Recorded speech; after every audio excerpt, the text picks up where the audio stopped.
This is HBR News number 428. Ricky Vaughn sentenced, Millie Bobby Brown finds feminism through the occult, where we discuss the news of the week and give it the Badger treatment.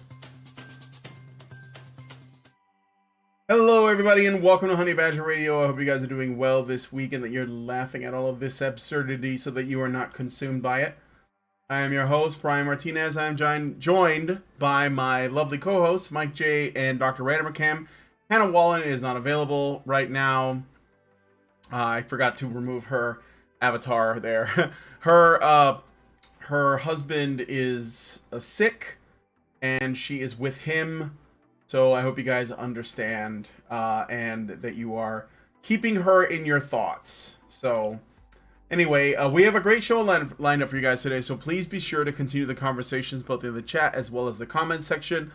On this week's HBR News, we're going to be talking about, it's going to be like a fun little show. Nothing major, no big giant revelations. We're going to be talking about the sentencing of notorious Twitter troll Douglas Mackey, also known as Ricky Vaughn. The recently revealed news on the George Floyd case, which is only really recently revealed if you weren't watching channels like ours. Britney Spears is in the news talking about her new book and some issue with Justin Timberlake and apparently his power over her pregnancy. And more, so stick around, it's going to be a good time, and be sure to join us afterwards. So we're going to be doing a patron-only show, but I don't have a specific topic picked. But instead, I was going to show off something I've been doing with OBS. So this is going to be a little nerdy, but I'm shameless in promoting that. So I have been streaming on the Honey Badger Arcade channel. And one of the people who is a regular viewer on Honey Badger Arcade is my friend Teal Deer. And Teal Deer does some game streams on his spare time as well.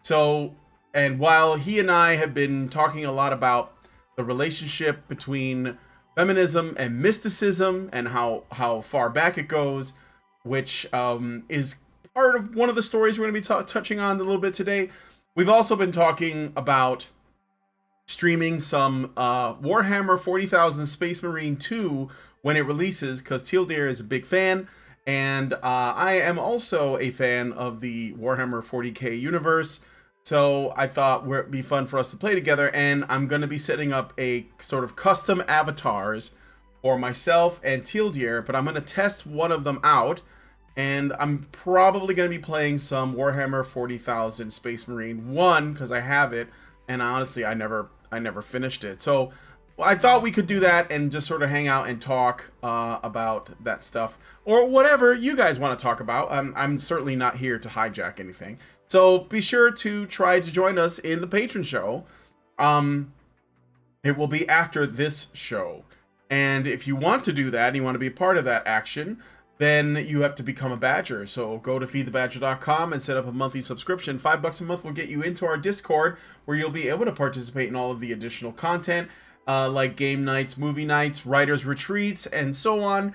And if you can't afford that, but you want to see what it's like, you can check it out for free. You have limited access to rooms by going to badgernation.online. And then there you can, check out the community, see if you gel with anyone and it's something that you want to be a bigger part of. And if you don't want to wake up one morning to find that we have been yeeted from the mainstream internet, then go to badgerfeed.com or honeybadgerradio.com, where all of our content is archived and you'll be able to find us still. And there's also still our website, honeybadgerbrigade.com. And we are doing our monthly fundraiser. So, if you can support us and keep the show going, go to feedthebadger.com, not badgerfeed.com.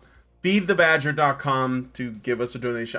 Allison really needs to put all these in one place. I don't know. I don't think it's a good idea to have a million websites. We're not sleeper cells for unless we are, and I don't know it. I don't see the need for all of this compartmentalization. It makes me crazy. I don't get. There's probably more websites than there are rooms in our Discord. So, anyway, with all that out of the way, let's get into today's stories, and we're starting with Ricky Vaughn, which we have covered in the past. And Mike J, you've been the one mainly following this, so why don't you get us caught up on the latest? So yeah, there's really not a lot new to add here. It's just we finally have a sentencing for this. But to get to the primer beforehand, so if anyone here doesn't remember, Douglas Mackey, better known on Twitter as the meme account Ricky Vaughn, has been officially sentenced to 7 months in prison. The charge of which he was convicted of is, quote, conspiracy to interfere with potential voters' rights to vote in the 2016 election for the office of the President of the United States, end quote. As some of you may remember, this all started during the 2016 race for president, and the political meme page Mackey operated under the pseudonym Ricky Vaughn. The particular meme that got Mackey in trouble was a mock Clinton campaign ad claiming those voting for Clinton could do so by texting in their vote.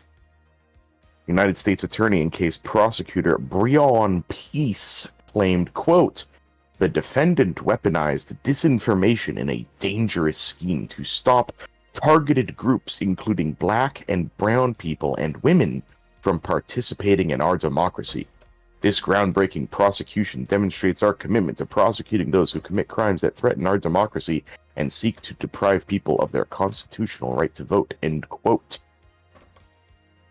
By the way, the claim stems, the claim of attempting to use disinformation to stop black, brown women from voting, stems from at least one of Mackey's memes, which featured the stock image of a black woman in it.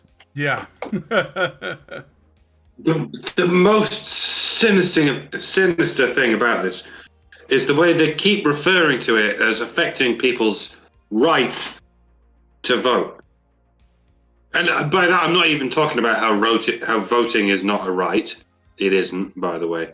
But no matter how you're defining what a right is, in no way, shape, or form did this guy interfere with anyone's right to vote. At the very most, he pranked a handful of extremely stupid people into believing that they had already voted. If such people even exist, they still had the ability and the opportunity to cast their vote.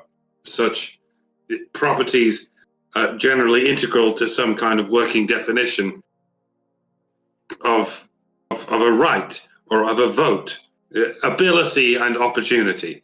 If some kind of special machine is required for on-the-day voting, and you are the person in charge of those machines, and you sabotage those machines on the day of voting, then you are indeed depriving many people of their ability to vote, therefore effectively their right to vote. This has, of course, never happened and would never happen, especially not in Arizona. If you vote for one guy, and someone comes in and dumps 1,000 illegal ballots for the other guy, then your ability to vote has not been interfered with per se, but de facto your vote has been nullified, as has your quote-unquote right to that vote. You might as well have stayed home and not bothered voting. Needless to say, this has never happened and cannot happen unless it results in the Republicans winning.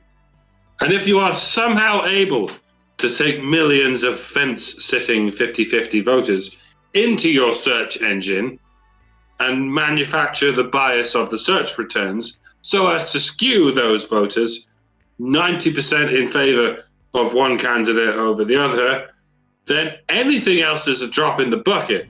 Sorry, a drop in the ocean compared with what you've done. Technically, you haven't infringed on anyone's rights at all. You've just convinced millions of people that Hillary good, Trump bad by tailoring their search results to that effect. Not only have you committed election interference at a mind-boggling scale, but even if you only did it at a tiny scale, such as the scale at which Douglas Mackey operated, you would still have committed a crime far more heinous, far more worthy of the description of, quote, conspiracy to interfere with potential voters' to vote in the 2016 election, end quote. One little guy gets imprisoned for perhaps deceptively pushing things in a rightward direction. Meanwhile, there's an iron giant over here, openly and blatantly and on a massive scale, deceptively pushing things in a leftward direction. But of course, this would never happen and will never happen, especially not in America and in her glorious vassal states. Rule Britannia, subject to conditions, void if extended beyond warranty, must be 18 or over unless waived. You know. Yeah, well, wasn't there a woman around the same time on Twitter trolling in the opposite direction? Does anyone remember that? It was like an Asian there was lady bare minimum at least one other person pushing this exact same thing. The only thing that I could find maybe slightly different, and this seems like it's quibbling at this point, there was no fake phone number attached. Yeah. But even if there was, I still don't think there would have been any equal prosecution here. Not that I want there to be equal prosecution. Not that I want there to be prosecution, period. At all, yeah. But, I mean, if we're going to start a new stupid standard, let's at least enforce the stupid standard both ways until we can both agree it's stupid and shouldn't be enforced. Yep. I think that if you fall for that, you shouldn't be allowed to vote. I'm just saying, like, if you can't tell when somebody's joking when they say, wasn't his, like, you can text your vote? Yes, that was the entire, like, joke behind it. Yeah. If you thought that was legitimate, and there were people that was like, well, I guess I'm just going to text my vote, those people should not have the right to vote, or the privilege, or responsibility of voting. It's like... I still think... Yeah. Go ahead, finish your thought. No, I'm just saying that we have, like, we ask for your ID to smoke, to buy cigarettes, to buy alcohol, to drive a car, and we would expect that people would have, like, some competence to do it. So, like, this, it would be an easy one. Like, oh, you don't know that you can't vote via text message? Yeah, you don't get a vote. Sorry, yeah, null and void, sorry. But, yeah, what were you gonna say? I don't know where I first heard this. I've heard this a few different places. But two things we could do. Two things we could do to completely fix our voting processes in the US. First one, gonna be really hard. We gotta return to in-person paper ballot voting. Yes. It worked. Analog as fuck. For decades. Dare I say centuries. Yeah, that's going to be the hard part. That's going to be the hard part. So yes. we do that. We get that rolling again. And as a side tangent, maybe a dash A section to this. No more election week, election night. You have 24 hours to get your shit sorted. Mm-hmm.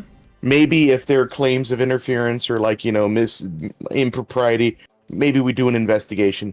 But we go with the results until told otherwise. And the second thing, and I think this is really, really gonna shake things up.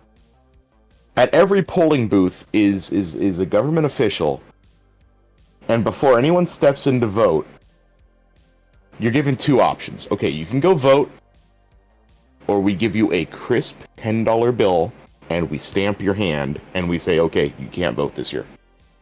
So it's either a vote or $10. Yeah, and I think you will see such a drastic shift because we're essentially culling the people who really don't give a shit about voting. Mm-hmm. Yeah, except all the corruption. But yeah, I hear you. Like when quickly on voting, and I know that this isn't really like our, this channel's like we're not really. It's not what we typically talk about. We're talking about a man who was treated unjustly. And that's why this is a subject. And I do think it matters to see what, all the stuff going on in politics and social media and stuff. But when I first started the process of bringing Lindsay over to the States and get her green card, We were going through the motions. And she was here, she didn't have a green card yet. She was here like, temporary residency or whatever what you would call it when you're on the path to a green card, but you haven't gotten it yet. We've been married and we're, living together, and it was election season. I want to say it was coming up on 2020. I want to say that. Because she didn't get her green card until after we came to Virginia. And she was just walking by a place that, where votes could be taken. And of course, this is Chicago, which is a super corrupt city when it comes to its politicians. And there were people walking up to her and saying, "Are you going to come vote?" Like basically trying to get everyone to come vote. And Lindsay told them, I'm not a citizen. I don't have the ability to vote. And they were like, "Oh, no, it's okay. We'll take care of it. It's okay. Just come. All we need is an address." So there is that to contend with. I mean, she didn't do it, obviously. She was like, "No, I'm not. That doesn't seem right." And she told me about it later, and I was just shrugging because God knows how many illegals are living in that city that are voting. But yeah, I mean, I don't know. Like, I think that it would be nice to take out the part of the population that doesn't care about voting, but those are not the ones I'm worried about. The ones I'm worried about are the ones that should not be allowed to vote anyway, and are told that they should be voting for these things that are in their own best interest, and then they will. So I think for them that's worth more than $10. Hell, they'll probably give them the $10 and the vote if you have a government official standing there, So I don't know. I mean, it would be nice. I just don't think it's likely. But it would be nice. I think that there are some parts of the country that are just lost in terms of that. But more to the point, 7 months is kind of insane for memeing on Twitter. I mean, I don't know what else you would call that. It keeps reminding me of I know as much as he would love to just completely distance himself and forget he ever produced the work to begin with. Mm-hmm. But Chris Ray Guns, oh no, so eloquently done one of his musical parodies, "Ain't No Rest for the Triggered." Yeah, where at the end they're going over all of the people, all of the not Milo, the not scientist meteor guy with the sexist shirt. And that's all their wanted posters or the crimes they committed, and one of them has arrested for memeing. And I'm like, how that'll ever happen? And then here we are. And taking a step further, Chris Ray Gun probably is okay with what happened to this guy. But anyway, so that is again, it's a shame, but I'm at the point now where none of this surprises me anymore. And I don't know. I mean, what can we do for him? Well, for what he's going through. These are fear tactics, right? Like, I saw that some people, this is related, I guess. There were some people in the Republican Party, I remember specifically a woman who was tearful and apologized for essentially questioning the election. And it was clear that she was intimidated into changing her position, and she did. And so it's a tactic to control people, and I think that's what this is. It's obviously unjust. The courts, they're super corrupt, as we will find out in the next story. Although this shouldn't be a surprise to anyone who watches this channel. And what it has a secondary effect. If you see someone get thrown in jail without a fair trial or without a trial at all on trumped up charges, no pun intended, for something ridiculous, then it is designed not only to punish them, but also to frighten you into silence or to changing your tune so that you don't, suffer the same abuse. And I get it, because some people, they can't. They have families, they have children, they have people that depend on them, and they don't want to end up, in a hole because for standing up, So, but anyway, yeah, I mean, go ahead. Mike, last thing, real quickly, just yeah. They're gonna keep doing this, and it's gonna get worse, and it's just going to keep cracking down. Like, at first they went after President Trump, but I wasn't President Trump, so I didn't care. And then they went after his advisors, his lawyers, his doorman, his chauffeur, the guy that walks his dog, and now the people that make memes about him. They're making it very clear, if you are any form of President Trump supporter in the coming year, you're going to have the world's biggest telescope on you. Yep. Watching you. Yep. And it will soon include anyone who doesn't support the Democrat Party is officially a MAGA Republican. And you'll be on the chopping block too. Yep. Any dissident, basically. You don't even have to have an opinion on Trump. You just need to be a dissident that opposes or criticizes or is skeptical of what the cathedral is doing. So, anyway, absolute truths spoken. Mike J, thank you. Very based. And I got some super chows and super chat.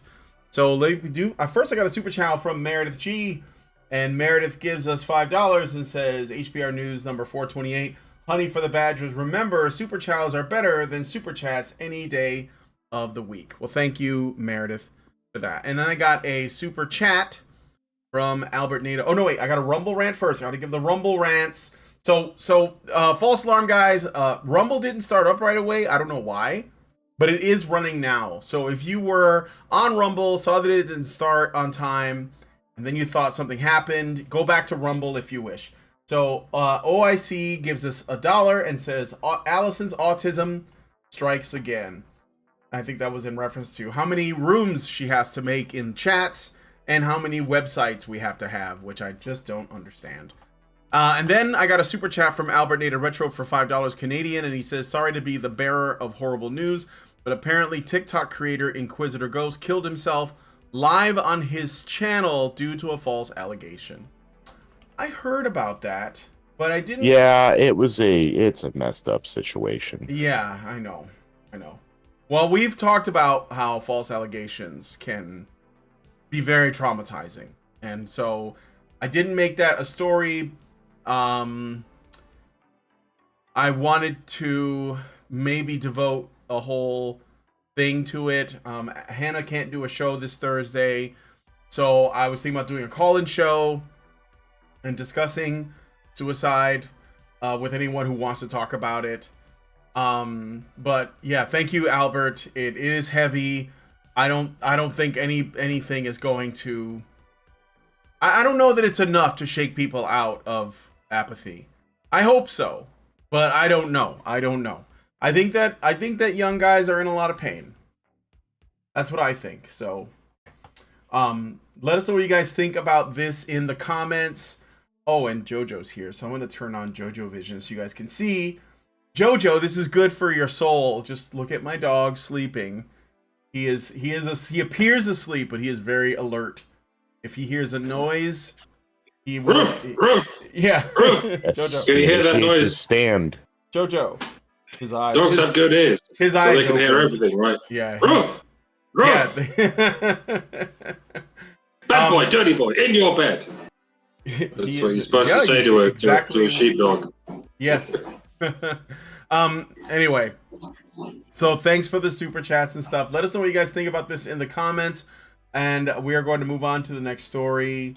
So, all right. So I'm going to read this one. Thank you, Lindsay, for hooking this up. I just need to put JoJo back in there for the sources. So you're going to learn something that you probably already knew. Maybe you were in denial. I know some people were on this. I covered this like shortly after it happened and right around the time that all of the chaos began. So, this summer, pages of sworn testimony from attorneys and county employees involved in the George Floyd case revealed the extreme pressure on prosecutors to change not only Derek Chauvin, but the three other former Minneapolis not only Derek Chauvin, but the three other former Minneapolis police officers. The county's medical examiner also stated that there were no medical indications of asphyxia or strangulation in relation to Floyd.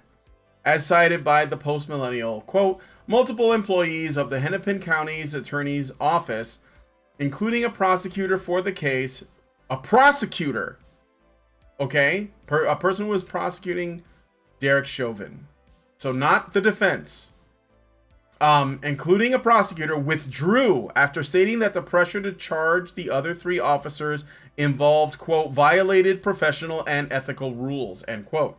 Amy Sweezy, one of the office's top prosecutors, filed a sex discrimination complaint in 2022. It's ironic that it was a sex discrimination complaint that shined more light on this. In the complaint, she alleged that she, quote, disagreed with county attorney about the charging in a case, stating that she believed that they, quote, violated professional and ethical rules, end quote. She ultimately withdrew from the case, further claiming that three other male assistant attorneys also disagreed with Freeman and refused to work on the case. After the disagreement, Sweezy alleges that CA, that is county attorney, engaged in discrimination and reprisal against me, which included, but was not limited to, ostracizing me, treating me hostilely, removing job duties, and refusing to assign me to the role for which I was trained. Hennepin County has since settled with Sweezy, agreeing to pay her $190,000 in damages. Senior Assistant County Attorney Patrick Lofton, who worked alongside Sweezy, went on to discuss the, quote, extreme premium pressure, end quote, that prosecutors were under to charge Derek Chauvin and the other officers involved since the city was burning down, Lofton stated in a deposition. Sunken cost fallacy is a real motherfucker. According to Sweezy, after performing an autopsy on Floyd, Hennepin County medical examiner Dr. Andrew Baker stated that, quote, there was no medical findings that showed any injury to the vital structures of Mr. Floyd's neck. There were no medical indications of asphyxia or strangulation per the transcripts. Per Sweezy, Baker then went on to state, Amy, what happens when the actual evidence doesn't match up with the public narrative that everyone's already decided on? And then he said, this is the kind of case that ends careers. It's slightly surreal looking at the people on their Twitter feeds and in their videos showing the autopsy report of George Floyd with you know the Courier New font and the slightly off-white paper that with big old red circles on it going, look here, no evidence of asphyxiation, undeniable proof of fentanyl overdose. Did you guys know about this? And I'm like, yes, we did.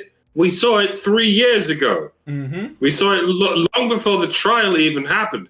We were throwing that shit around like confetti, going, yo, everyone, official autopsy right here. Official fucking toxicology report right here. Extra, read all about it. Hello?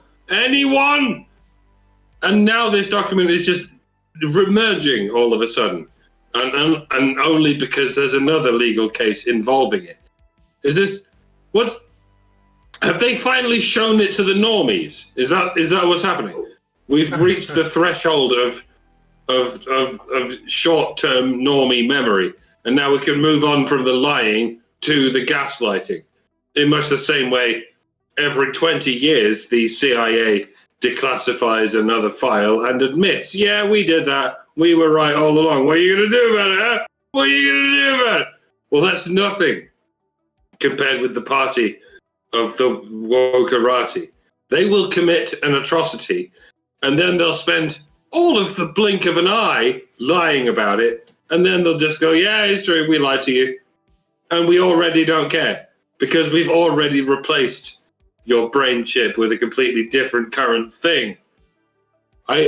I sometimes find myself longing for the days when the current thing was always the same thing. Mm-hmm. It was always Jesus and king and country and family values. And yes, everything could be twisted into yet another reason to support king and country and Jesus. But at least you can keep up with it. At least you can actually believe in something consistent. Now it's like women are Jesus. Now black people are Jesus. Now it's women again. Now the health service is Jesus. And now an experimental serum is Jesus. La, la, la, let's not look at that. Now it's women again. Now black people again. Now women again. And now Ukraine is Jesus. Don't forget trans and now people.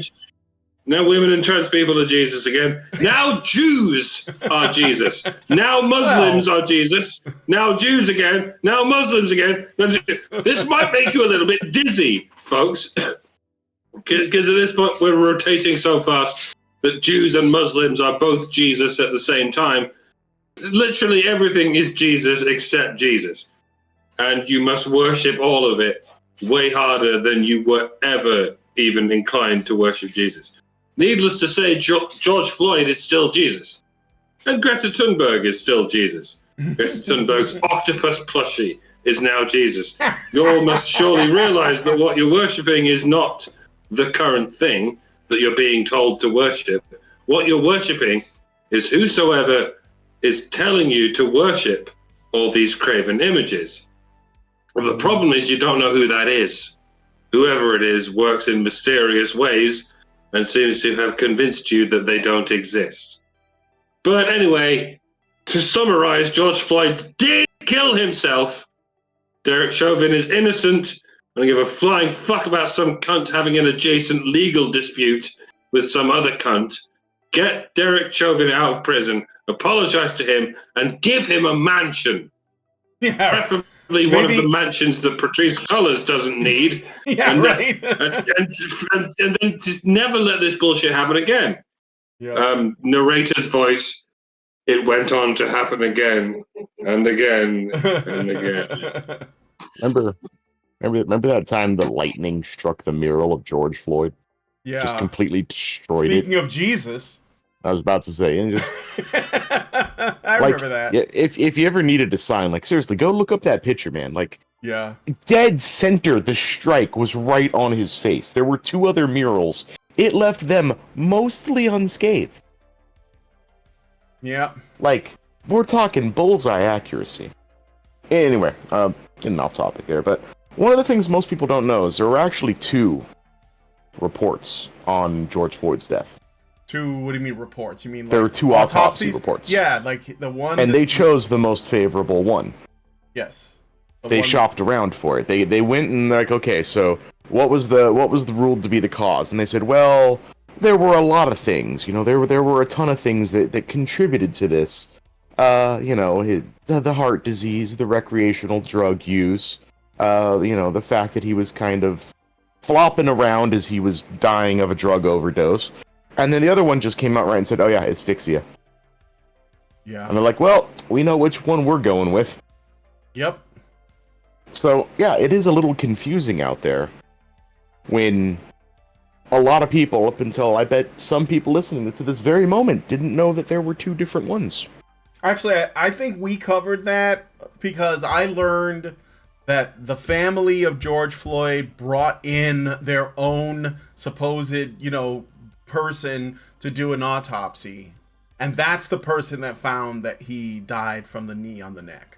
It's the person who just so happened to be the professional, and I put that in quotes because I don't really know like how, you know, certified they are, that happened to be a friend of the family that also happened to figure out the real reason that he died, and not the, you know, the person that works for the department. Because you see, Mike, if the cops are the bad guys, why would they ever send a person, like why would anyone that works in the department have any degree of like professionalism or integrity? Why would they have any reason to tell the truth about how he actually died? Why wouldn't they just say, oh yeah, he died of a drug overdose? Because this is how the gaslighting works. They tell you this over and over. Then when they tell the truth, when the people you are told not to listen to tell you the truth, you can't believe them because you have been told that they always lie. And so it was for normies anyway, it was probably hopeless from the very beginning. But I just want to say that we were saying this years ago, and that this never should have happened. and that the left likes to, and I'm going to call them the left likes to use men as pawns to get power. They use George Floyd's unfortunate life choices, because he did make a lot of bad life choices, and some of it is just part of the environment that he grew up in. He probably, did not have a very good home life, and he became a criminal and a drug addict and all of those things. So I'm not blaming him for that, because I know that it can be really tough out here, but you do make choices. And so his life was destroyed before he even ran into the police that day. His life was over before that. He was on his way out. At some point, if that didn't happen, he would have died on the street someplace from an overdose, because fentanyl can kill you like just a regular casual user can die, okay? So he could have just died like in a back alley someplace, high on fentanyl, and no one would know his name. I mean, that was probably the outcome for most people that use that drug. That's probably the outcome, unless they get help and try to quit. They're probably going to die, and this is what this is an issue. Now, I don't think the left wants to address that, because they like the fact that there are crazy drugs in the country and that people are getting addicted. And because of that, they are living in absolute hellish squalor and wandering the streets like zombies and committing crimes. They want that, because they get to look at that and they get to criticize and pretend to be smarter than everybody who isn't doing that. That's why they promote, making, just allowing people to destroy themselves.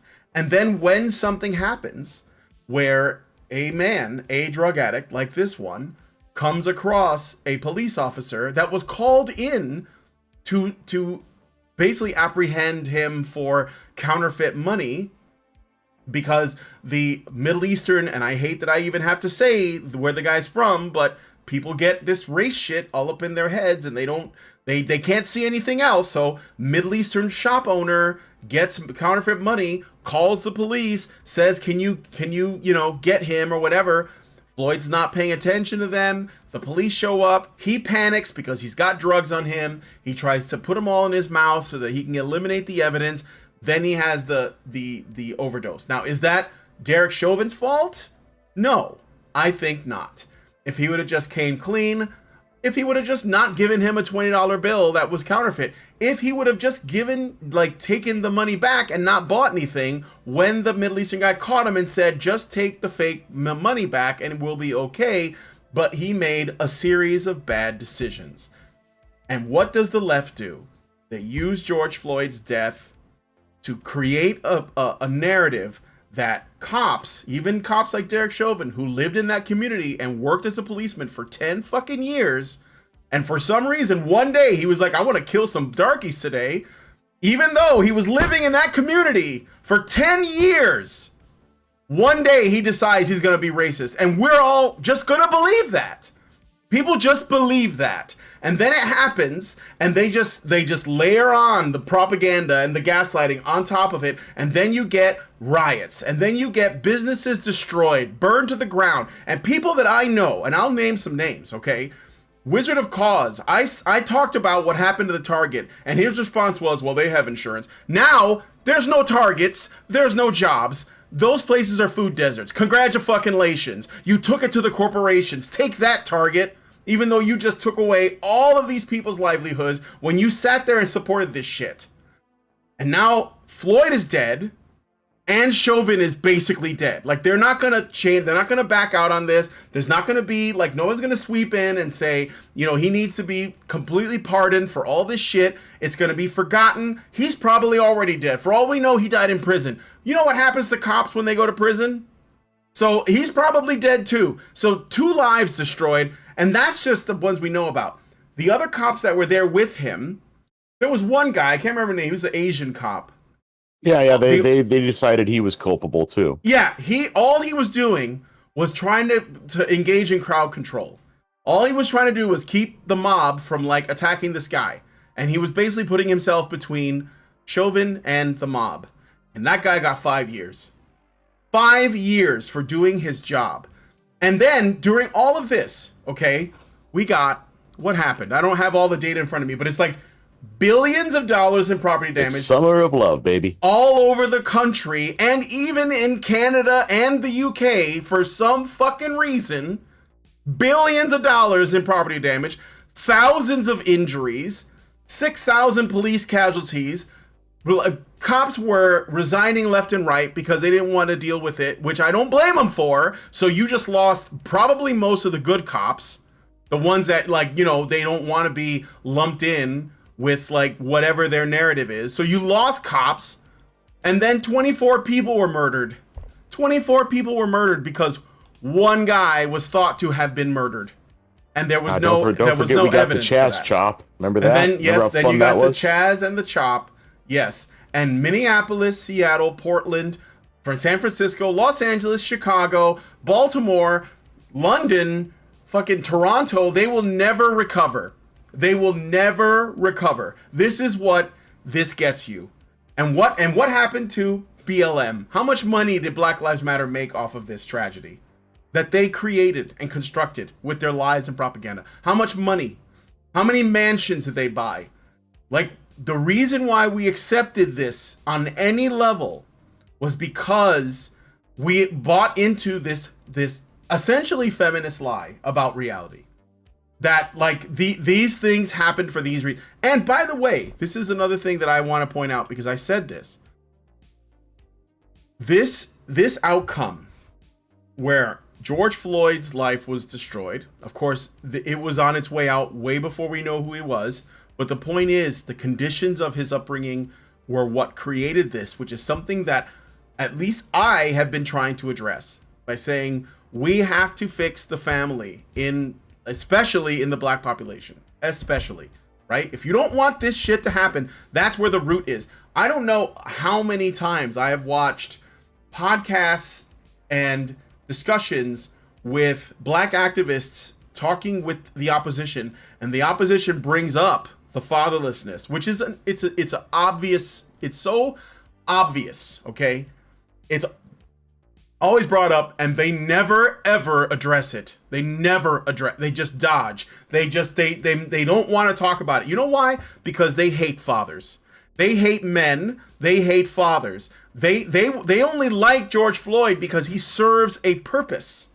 The purpose of creating the chaos that makes these feminist, Marxist, commie, left-wing shit so much money, gives them so much power, and no accountability. You know that Patrisse Cullors is like, she, in order to heal from like her, her experiences, because she got called out on all the fucking mansions and all of the wasn't she pulling some shady shit with her money, like, I don't know, dodging taxes or something, right? She's become an artist that puts out nudes, tasteful nudes of herself. And this is like her way of like dealing with her trauma from can you believe that? Could imagine being like the guy who owned that used car lot where all of it was destroyed? His entire business was burned to the ground. What about Kyle Rittenhouse? We only know about him because of these riots. What kind of life does he have? I mean, he may have beaten the case, but don't you think he has to look over his shoulder for like the rest of his life? What about the people that got into it with Andy Ngo, that threatened the lawyers, like in the case that, that I think, did they win that? I don't even remember. It doesn't matter. Like, this is not something that happened in isolation. It did not happen in a vacuum. And they use that. And so instead of it simply being a case where there could have been some issues that you could have addressed at the root by essentially addressing the issue of fatherlessness, that would have, it wouldn't have saved George Floyd because it's too late for him, but it would have been something to put in for the future. Instead, you allow his life to be destroyed, then you use it to destroy Derek Chauvin's life and his fellow police officers that were there, because they're charging those guys. That, like I said, that Asian guy got 5 years. He like quoted scripture when they were taking him away. I guess he feels like this is what he has to do because he knows what he did was right. He knew he wasn't wrong, and I agree. And than the thousands and thousands of other people whose lives were ruined over this. So I'm just saying, like, this is not in a vacuum. And if you disagree with me, then I implore you to call in on Thursday. I implore you to call in and tell me how I'm wrong. So anyway, that's it. I just want to say, fuck you, I was right. Fuck you, I was right. Because I was.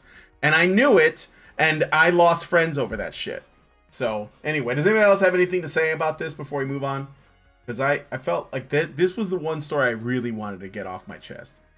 I've often thought, you know, if there was a button you could press and it would just completely have changed the situation where George Floyd ends up from this arrested and alive, and none of this happens, how many people would push that? I think any sane, normal, rational person would press that button. I don't think the lights of, like, Patrice Cullors would press that button. No. Just look at how much fucking money it made him. They feed on these tragedies. I think they encourage these tragedies. George Floyd is good for business.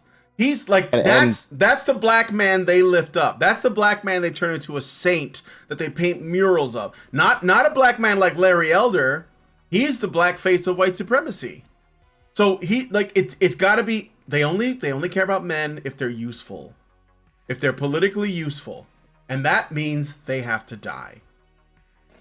Yeah, nobody gave a shit about George Floyd until the moment he died. Yes, and the same exactly. with any victim group. It's the same with any perpetrator group. You use the men as your weapons and your shields to do whatever you can for the whammons of that demographic. And so it goes. Yeah. And the reason why... go ahead, Mike. Go ahead. They don't want George Floyd. They want the idea of George Floyd. Yeah. They want what he purportedly stood for. They want the symbol of George Floyd to use. George Floyd as a person is worthless to them. Mm-hmm. George Floyd as a supposed martyr is priceless. And it goes far beyond simply the material, the donations, the money, the mansions.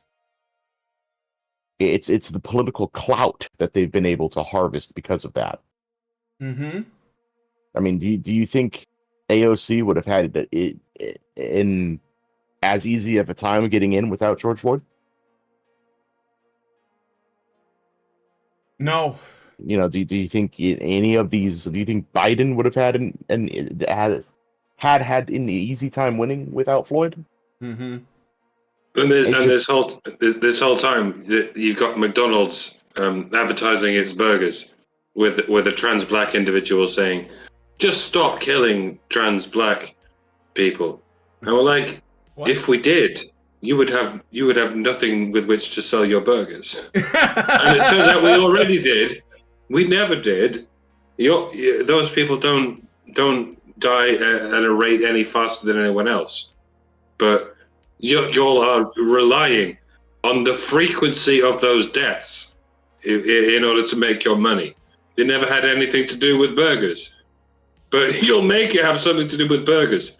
You'll make it have something to do with the police force. It'll never have anything to do with fentanyl, the thing that's actually killing black people and trans people and everyone faster than anything else.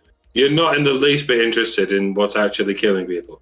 You're interested in extracting resources from people who feel guilty for deaths that they had nothing to do with. That's all it is. It's guilt and fear in this perfect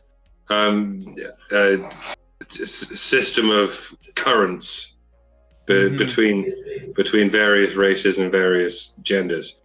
It's nothing to do with doing the right thing. It's what do these people look like? How does this relate to our color chart? And how do we make money from this? It's so sad, and I want to die and we're gonna keep talking about it anyway. Don't die, Mike. Not until we hang out one more time. I'm not gonna die. I got one thing wrong real quick, just so I can get ahead of this before someone points it out in the comments. I was thinking Cori Bush, not AOC. Cori Bush was the one that was real heavy in the BLM activism before she got elected. And yeah, because actually Floyd died after AOC got in. Okay. All right, well, let us know what you guys think about this in the comments. I'm going to read your super chows right now, and then we will move on to the next story. So, Richard Bier gives us $5 and says, how many different autopsies were there for Michael Brown again? Unfortunately, Derek Chauvin might be safer incarcerated because if he does get freed, he will become a target. He says tartan, but I think he means target. For many seeking revenge, which conviction wouldn't be enough to satisfy. I have been seeing advertisements for Narcan being available at Target now. The ads say to make it part of your first aid kit. What's Narcan? Narcan is what they administer to you if you're having an overdose. Oh, whoa, dude. That's crazy. The fact that we would need to buy that's some cyberpunk shit. All right, and then, thank you for that, Richard. Then he gives us another $5 and says, there was a funeral party in Houston that pulled a dine and dash with 18 skipping out on their bills. Several times food was sent back as not being suitable, and the restaurant had already comped several meals already. On the way out, one of the diners threatened to pew someone on the service staff. Yeah, I heard about that. Yeah, I saw the video of it. It's atrocious. You know what? I don't know what to say. Like, close your businesses and leave. They will complain, but do it because it's not worth the money. Like Walmart and Target and there's another big store that's closing down and leaving Portland and Seattle and San Francisco and Chicago. Whole Foods is leaving, Target's leaving. You know what? Go, because obviously they don't think that they should have to pay for shit. So you shouldn't be giving them shit. So you should go. And then they'll see. They'll figure it out. When there's nothing, they'll see. So anyway, and the small businesses, by the way, don't even stand a chance. So don't give me this like caping for the corporations bullshit. Like if a Walmart can't stay open, you bet your ass that like a little mom and pop shop is gonna be gone. It's just gonna be gone. So it's the same shit. Anyway. And you know where we're going from there, right? Like what? Like once all of these businesses move out and you know, we have the food deserts and places where you can't, you know, buy certain goods. We're going to get Hoovervilles 2.0. Yeah, there's going to be, they're already talking about making a government run grocery store in Chicago. Mm-hmm. Like a government, that's what they're going to try to do. We're going to get those 15-minute cities. Yep. So and we still won't call it communism. No, it's not. No matter how much it resembles communism. Yep. Okay. I got one from Anonymous for $5. Thank you. And they say the only thing that makes the quote official autopsy official is that it was conducted by the state. Floyd's family hired a private examiner. Why would we trust the state's autopsy? Because the state would never lie. It's not like we have tons of evidence showing that states favor police over the public. You're naive if you think the state doesn't back the blue no matter what they do. Unless there's camera, you're always guilty because it's your word over a cop's, and it's not cops ever or plant drugs, right? Fuck Derek. I'm glad he's in prison, and I hope that pig dies there. He didn't have to kneel on a man's neck. He could have placed him in the vehicle, but no, that's not enough of a power trip. I know what happens to cops. They get separated, sometimes sent to special prisons to be protected. How many unarmed people do cops murder? And how many times do we, the public, have to pay for their crimes? When the actual ATF police comes for our guns, they'll have the support of your local police. Freedom is dangerous, but it's better than tyranny, and police are one of the tools tyrannical governments use against the people. You are entitled to your opinion, but you are wrong. So all I will say is... I must have missed the part where the state sided with Chauvin. Yeah, I know. I was going to say, do you know... Do you know follow this case at all? What the government of Minnesota is run by? Straight up communists run that government. Straight up communists. Okay?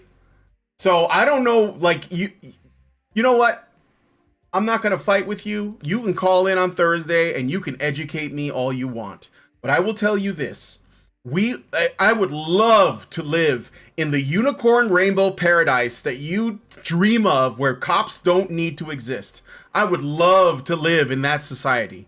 But unfortunately, it doesn't exist. And do you know why it doesn't exist? Because children grow up abused and they go on to abuse others. They mostly get abused by their mothers and they become abusive people in the future. Okay? So they will go on to commit crimes. The girls will go on to become pregnant as teenagers and abuse their children, and so the cycle continues. So that means that individual citizens in the world we live in now, in reality, not in your dream world, are not able to police themselves. So we need police for now. I would love to move towards that utopia that you're dreaming about, but it's not a thing, because human beings are not robots that can be programmed to behave well. They will commit crimes, and people have to protect themselves. So we need police for that. I'm sorry. And you know what? Yeah. The government of Minnesota allowed this to happen. Do you remember when the riot started, Trump said, if anybody wants, I will send them help? They didn't do shit. Do you know why? They wanted the chaos. So, you know what? I'm sorry you have a hate boner for cops. I'm sorry that you think that there is no such thing as a good cop. I'm sorry. But you know what? Those people are men too. And that's the thing that I was trying to get at before. When I spoke to Tin Men, I had him on. He's a left-wing MRA. And he felt that George Floyd deserved justice and Derek Chauvin didn't, despite the fact that they were both men. For him and for other lefty MRAs, men is a conditional title that only certain men get and other men don't. And that's not how I roll. So, you know, universal principles, get some, and also learn to operate in the real world where real things happen involving real people that make mistakes. All right, go ahead. Yeah, may I speak for a country who has already gutted its police force in this way?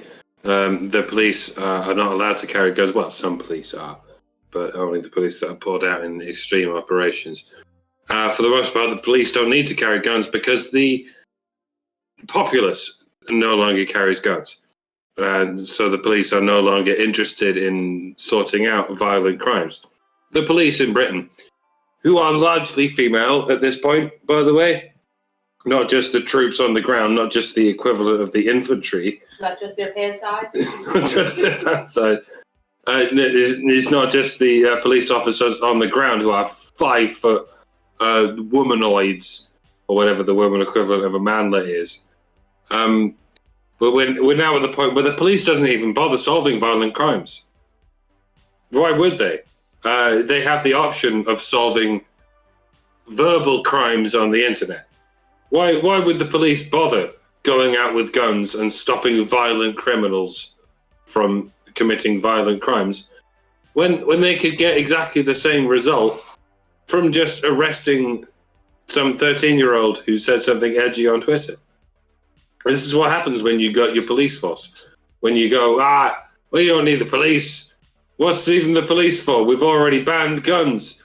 So now, so now nobody has guns except the police. Trust us. Oh, whoops, someone has a gun. Let's go in and ask them nicely not to have a gun. Yeah, we're not going to do that. We're just going to arrest people for saying anything on Twitter that is anywhere to the right of Starlight.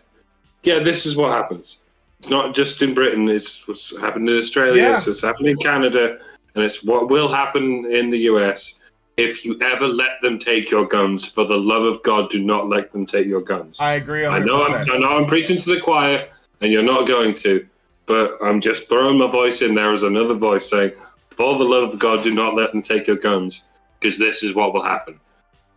They will arrest you for speaking. The Second Amendment is there to uphold the First Amendment. When the Second Amendment falls, the First Amendment falls, and you will become the kind of shithole in which I live for a living. So, yeah, Don't let that happen. God bless America, and so on and so forth. All right. Well, anyway, Mike J, do you want to say anything too, or? No. I right. said my piece. All right, I just wanted to get that out of there. So thank you for the super chats, because I just got one from Albert Nader Retro for $10, and he says, Anonymous can tell it to the woman who had a gun stuffed into her baby bump when that thug robbed her, or an LL Cool J said in SWAT, we'll see how liberal you are when he breaks into your house. Sorry for the typos. No, that's okay. So anyway, let us know what you guys think about this story in the comments, and I look forward to seeing your comments. So, but let's move on to the next story. The other ones are kind of light. So Britney Spears is in the news, and she has a new book coming out. Her forthcoming memoir, which is coming forth. I guess that's why it's called Forthcoming. The Woman in Me. Britney Spears revealed that she had an abortion while in a relationship with Justin Timberlake in the early 2000s. Spears indicated that she was open to the idea of having a family with Timberlake, but claimed that he strongly pressured her to have an abortion, asserting that they were too young and not ready for parenthood. Spears expressed her uncertainty about whether it was the right decision, and she mentioned that she wouldn't have made the choice if it had been solely up to her. Timberlake has not yet responded to this revelation. Their past relationship, as well as Timberlake's role in the abortion decision, has come under increased public scrutiny and discussion in recent years. You all will be familiar with the song Cry Me a River. It's generally understood that it was Justin's song about Britney and about their breakup. It seems somewhat less palatable in light of this new information. So it's a pretty inappropriate song to be singing to anyone in sardonic jest. Hey, chanty! So whenever someone complains or protests about men's treatment under the law, perhaps you might think twice before you break out into song going, ha ha, I killed your baby, ha ha, you can't do shit, or words to that effect. From the various interpretations of this story, that's what you would assume Justin Timberlake said to Britney. But in all likelihood, it's not. It's practically impossible for a man to kill a woman's baby. I mean, there are several difficult avenues for such an endeavor. Chemicals, or maybe radiation, or a good old-fashioned Brazilian jiu-jitsu roundhouse kick to the solar plexus.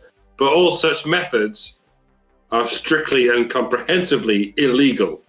They all count as not just crimes, but double crimes, since it endangers two different lives, after all, depending as and when we decide to call them both a life. Women, on the other hand, do have the right to kill a man's baby. In certain states, in certain countries, of course. They don't have to resort to slipping an RU-486 into some woman's mashed potato, or setting about someone's midriff with a baseball bat at the risk of imprisonment. All a woman has to do is visit a doctor, and that doctor will go ahead and do it all for them and perform a scene from a horror movie with the forceps and the vacuum nozzle and so on, and no one needs ever be any the wiser. Now, I'm not going to come down hard on either side of the argument as to whether or not women should be allowed to do this, because that's not what this story is about. I'm not going to come down hard on the notion of men who force women to have abortions, because sorry, but that's not a thing. No, it's not. It is certainly not what happened with Justin Timberlake and Britney Spears. He did not force her to have an abortion. That literally cannot happen in any country anywhere, certainly not legally. This is the story of one man being asked his opinion, asked for his answer to the question, do you want to be a father? Evidently, his answer was no. And thus, his life was put in the hands of a woman, the woman who gets to make the decision. And yes, I'm sure it was an extremely difficult decision. I don't envy women for being the ones who are given this decision. In the same way, I don't envy ancient kings who were given the right to decide who lives or dies. Seems like a bloody awful thing to have on your conscience. But let us not pretend that the lives sacrificed on the altar of the abortion clinic are lives whose blood is on the hands of men. They're not. If you're going to give women the final decision, you have to give women the burden of having made that decision. You can't have it both ways, where women make the decisions and men are responsible for those decisions, when all they could possibly have done was, as Justin Timberlake did, offer their opinion. Men don't have this choice. Women have this choice. If you want to give men an actual legal hand in this choice, I don't know, by all means give it a go and see if it works. If you want to take this choice away from women and just let nature take its course without any human intervention at all, I guess you could try that too. But this system that we have, where women make all the choices and men get blamed for all those choices, that's not a sustainable cycle. That's not equilibrium. That right there is a downward spiral. It's human life being flushed down the drain. And pardon me for being something of a fascist, but I am in favor of human life existing and continuing to exist, if at all possible. Weird, I know, but it's crazy. It's my thing. I'm kooky like that. I'm gonna have a controversial take here. Okay. Need everyone to sit down. Need everyone to get ready for this. I don't care. Okay. I haven't thought about Justin Timberlake in fucking ages. Anytime I hear about Britney Spears, it's either like, hey, we have to help her like get her own autonomy back, or we have to help her become her own person, or like, you know, we have to get her freedom from her tyrannical father, or wow, did you hear the latest batshit crazy thing she did? That kind of makes you go, maybe she's not ready to live on her own yet. Yeah. It's like I didn't share this story because I care about Britney Spears. I know you're bumping out to the macro level. There are some things to talk about there. Yes, I get it. About whether or not a man has influence over whether or not a woman gets an abortion. This is like inverting what the normal is, where a woman wants an abortion and a man might not, or a man might want an abortion but the woman does not, and she makes him pay for the child. What this is being presented as though it's normal, and that for whatever reason, like, there should be shame heaped on Timberlake for even having an opinion on what Britney Spears to do with her body. And I think that's the only thing about this story that matters, is the fact that she can say this and nobody says, wait a minute. You know? But go ahead. But at the same time, too, it's like, I do believe we still not have had a comment from him on this yet. No. So literally all we have is her word. Yep. I don't think she can prove she was ever pregnant. I mean, I don't know if does Planned Parenthood give away receipts. But like, all we have is the word of a crazy woman who's hyping up a book. Mm-hmm. And it's like, anything? Do we have anything solid at all? Or no, this is just got a book to sell, gonna say something crazy. Yeah, that could all be true. But I think, again, there is still a discussion happening around that, and that's why. And again, I don't think this is a big story. Like, I basically got the big ones out of the way. The first two were the ones I thought were the most important, but I did want to mention this because of how crazy it is and how normal, people are treating it. So yeah, that was my whole point. So yeah, I mean, I understand if you don't really care. So, okay. Well, if there's nothing else, I'm going to just go ahead and tackle the last one. There was one other thing I was going to mention too, a bit of sad news. I just have to get the name because I forget. you know Bert, God, what's his name? He played Paulie in the Rocky movies. Oh yeah. Yeah, he passed away. I think it's a shame that I don't have his name in front of me, so I got to look it up really quick. But I was gonna like just give that a brief mention. That Paulie is no longer with us, and that if you haven't seen it, the Rocky movies are great, and he is a great. Burt Young is his name, and he died at 83. And I'm just gonna quickly, say F's in the chat for Burt Young. He was Sylvester Stallone put out a very sad message because he's like a lifelong friend. So yeah, good night, sweet prince. So just quickly mentioning that. Anyway, let's get back to the stories, and we got one more to go. So let us know what you guys think about this in the comments. And this is a really brief one. So you guys remember Millie Bobby Brown from Stranger Things? And literally like nothing else. Yeah, well, wasn't she in that Enola Holmes thing?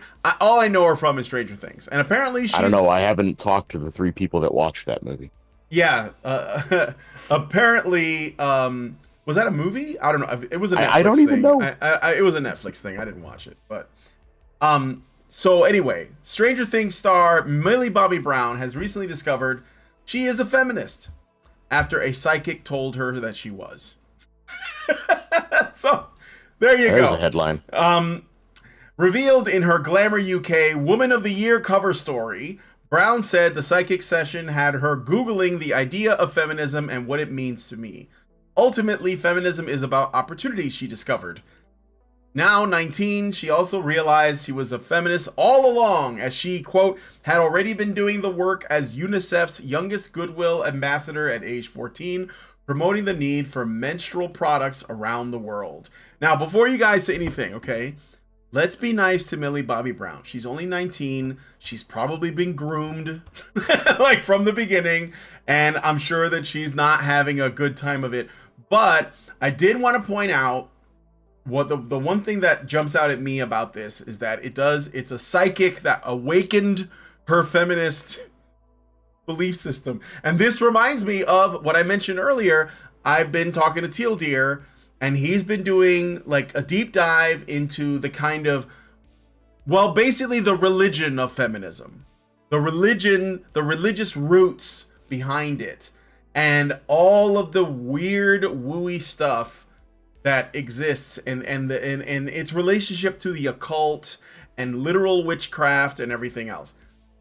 I'm not saying that like they're doing casting magic spells. I'm saying that they're the people that started this had a mystical, wooey way of thinking way back before the Victorian era that basically like brought this whole thing forward. And a lot of it has to do with sex and orgies and abortions and anti-maleness and tearing down patriarchy, etc.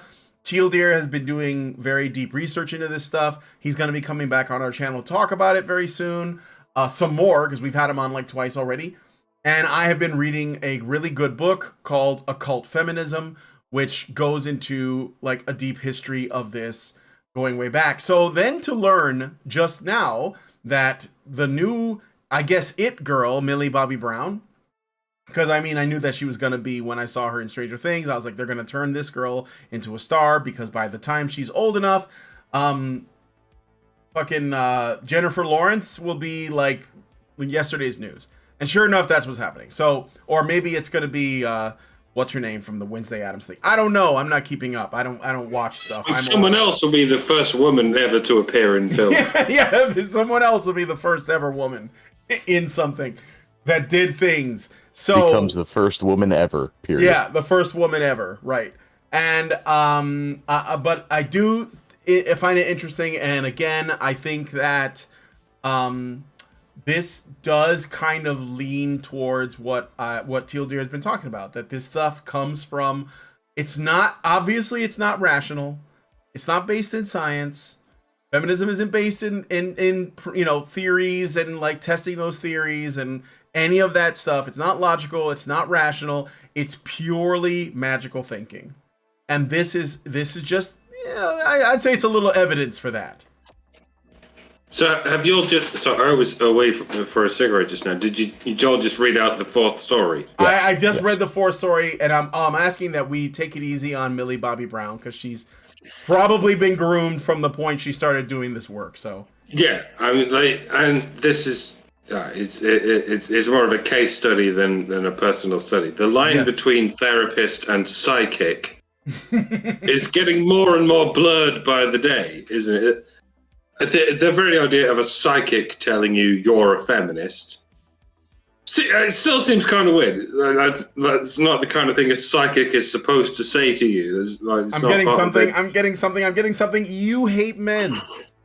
Yeah. But the idea of being declared a feminist by your psychotherapist, which is ostensibly a kind of scientist, by the way, a kind of expert, this is apparently quite normal.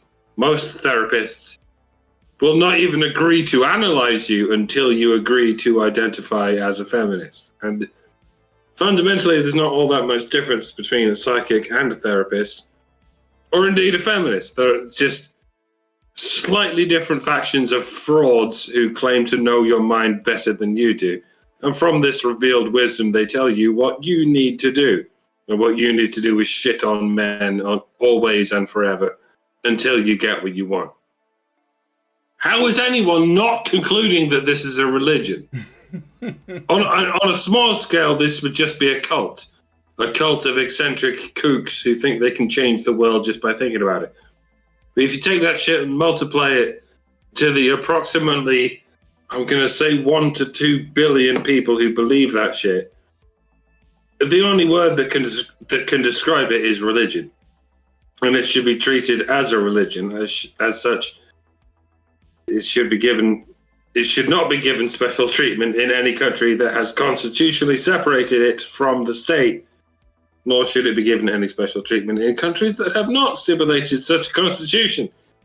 If government is to exist, its only function should be to protect us from existential threats like feminism, or like Judaism or Islam. But that's another story for another time, which we can't talk about or we'll get banned.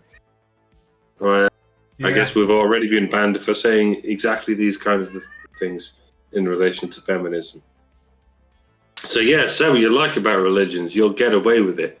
But whatever you do, don't say that shit about feminism, or feminism will actually cancel you. But it's definitely not a religion. I think it's just an ideology that has way more power than a religion. Maybe we need to bring back the Inquisition. I'm just throwing it out there. I don't know if you guys agree, but all the Crusades. Deus Volt. Like, all I'm saying is we need to march on Jerusalem again, not because we're religious, just because we're bored. Yeah, right. God wills it. Okay, but anyway, that's all the stories. So we're gonna hang out with the patrons, and it looks like we're on good time. So if you guys want to hang out with us, speaking of the Empire, probably gonna do a little. Well, I don't know. We'll figure something out. So I also we can do some Jackbox, because I have that and I have yet to like use it. So we might do that instead. I don't know. So anyway, join us in the patron show, because I have to do 3 more, and so I might as well make them fun. So thanks guys so much for coming on the show. If you guys like this video, please smash that like button, subscribe if you're not already subscribed, hit the bell for notifications, leave us a comment, let us know what you think about the stories we discussed on today's show. Let me just make sure I didn't miss anything from the Rumble Gang. Shout out to the Rumble Gang. Sorry for the show starting late on your guys' end, but I love you guys. So give me some cool doges or Rumble chants in the chat. Thank you guys so much for coming on the show. I might be streaming later, see how my wife is feeling. We might do Resident Evil 5, so be on the lookout for that. And please share this video, because sharing is caring. Thank you guys so much for coming on today's episode of HBR News, and we will talk to you all in the next video.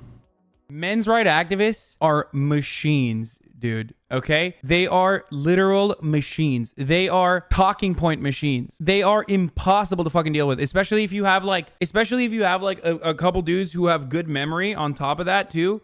Holy shit, you're fucked.